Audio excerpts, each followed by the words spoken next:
일본 국내 정치나 일본 내에서 있는 의지에 대한 얘기 여기까지 한번 들어보고 그렇다면 이렇게 영향력을 지금 많이 발휘할 수 있는 다카이치 총리 체제에서 자민 독주 체제 부활로 전국 주도권 어떻게 보면 장악한 거잖아요. 그렇다면 우리나라와 미국 또 타이완 등은 축하 메시지를 일본에 보냈단 말이죠. 근데 유독 중국만 작심하고 경고했습니다. 한번 들어보겠습니다.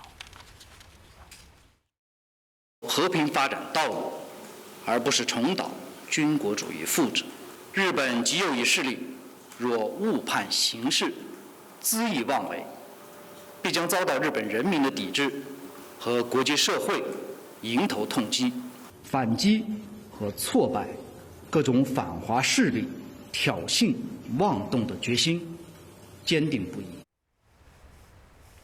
중국 외교부가 거의 뭐 경고에 가까운 얘기를 했는데 왜 이런 메시지를 내는 건가요? 우선 중일 갈등이 지난해 그 다카이치 총리의 대만 유사 사태의 발언 이후로 현재까지 지속이 되고 있고 중국에서는 다카이치 총리가 총리가 되었을 때도 좋아하지 않는 그런 모습들을 보였죠. 예전부터 다카이치 총리는 친대만 성향을 많이 보여왔고 대만과의 교류도 굉장히 활발하게 했던 정치인이었습니다. 그래서 양원 관계를 고려할 때 다카이치 총리는 중국에게 있어서 굉장히 뭐랄까 이제 좀 우호적인 마음을 갖기는 좀 어려운 정치인이었던 거는 사실이고요. 여기에 더해서 지난해 그 불을 지핀 거죠. 대만 유사 사태 발언이. 그래서 중국에서는 지금 이제 다카이치 총리가 계속해서 나가는 이러한 방향들, 특히 방위력 강화라든지 뭐 방위비 증액이라든지 이러한 부분들이 불편한 가운데 다카이치 총리가 이제 국내적으로 더 큰 지지 기반을 얻었기 때문에 혹여 이제 그러한 방향들이 더 강화되는 것에 대한 우려가 많이 담겨져 있다고 생각을 하고요. 또 중국 같은 경우에 작년에 이제 다카이치 총리뿐만이 아니라 일본에 대해서 굉장히 반일 정서를 많이 부각을 했던 시기이기도 했습니다. 그래서 이런 게 좀 이어지고 있다라고 보고요. 굉장히 이제 견제하는 듯한 모습들을 보이고 있다 이렇게 볼 수 있겠습니다. 그러면 타이완 입장에서는 반대로 지금 일본의 자민당의 대승이 안심되는 상황인 건가요? 아무래도 지금 중국에 비해서는 당연히 이제 다카이치 총리가 지속되는 것들에 대해서는 좀 우호적인 마음을 가질 수 있을 것 같기는 한데요.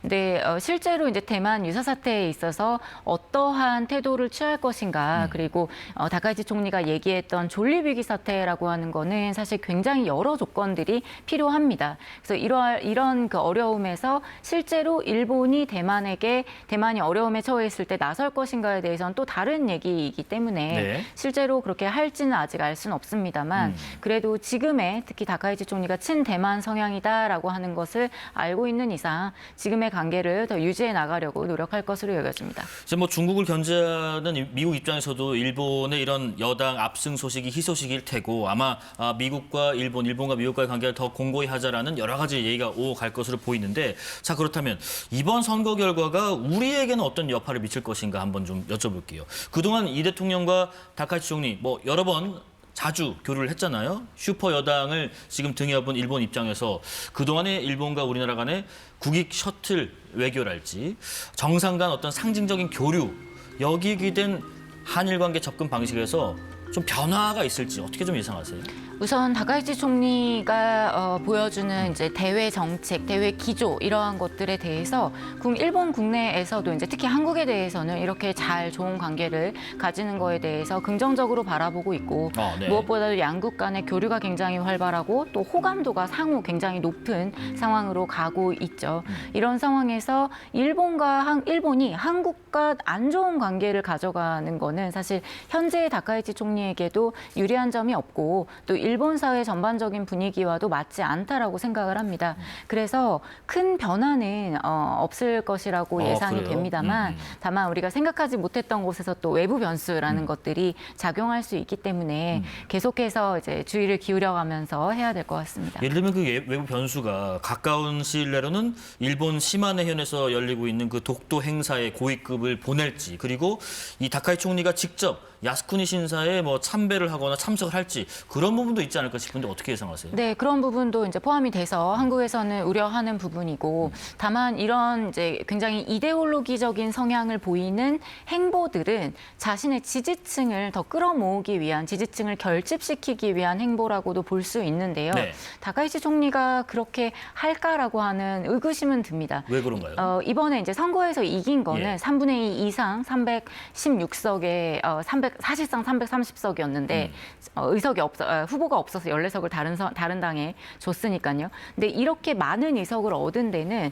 기존의 자민당을 지지하던 지지층도 물론 있지만 여기에 더해서 무당파층 그리고 중도의 사람들을 많이 끌어들였다라는 거죠. 그러면 이 사람들이 적어도 참의원 선거까지는 어디 가지 못하게 잘 잡고 있어야 되는데 예. 오히려 일본 국내에서도 논란의 여지가 큰 이런 우익적인 행보를 할까 하는 부분에 대해서는 저는 조금 회의적입니다. 이 지지층을 쭉 이어가야 될 필요가 있는데 굳이 일본 내에서도 여러 가지 얘기가 나올 수 있는 것을 하겠는가 하는 개인적인 의견. 자, 그러면 지금 장기적으로 일본과 미국이 또 밀착할 경우에 우리나라를 좀 패싱할 수 있는 우려 또 일각에서 나오는데 우리나라 입장에서는 지금 이 일본의 상황을 비춰봤을 때 어떤 식의 실용 외교를 좀 펼치는 게 좋을까요? 우선 일본과 미국이 아마 이제 다음 달에 3월에 이게 많이 날짜도 나온 것 같은데요.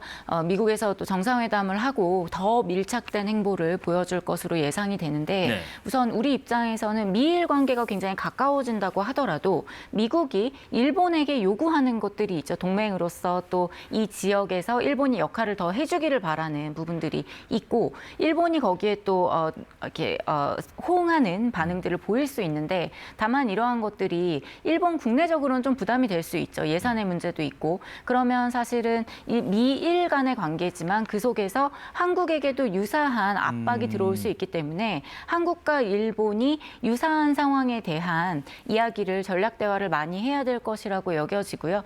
또 한미일 차원에서 같이 할 수 있는 안보 협력뿐만 아니라 같이 할 수 있는 여러 협력 기제들이 있습니다. 이러한 협력 의제들을 함께 가지고 더 한층 더 높은 협력으로 이어갈 수 있도록 그 표현이 좀 달라질 수 있습니다만은 우리가 캠프 데이비드 이후는 사실 지금 멈춰 있는 상황인데 다음 한미일 정상회의를 준비하는 등 보다 좀 더 나은 한 단계 더 업그레이드된 협력을 해 나갈 수 있도록 노력해야 할 것 같습니다. 예, 아산정책연구원 최은미 연구위원과 일본 자민당의 중의원 선거 압승 관련 말씀 나눠봤습니다. 고맙습니다. 감사합니다.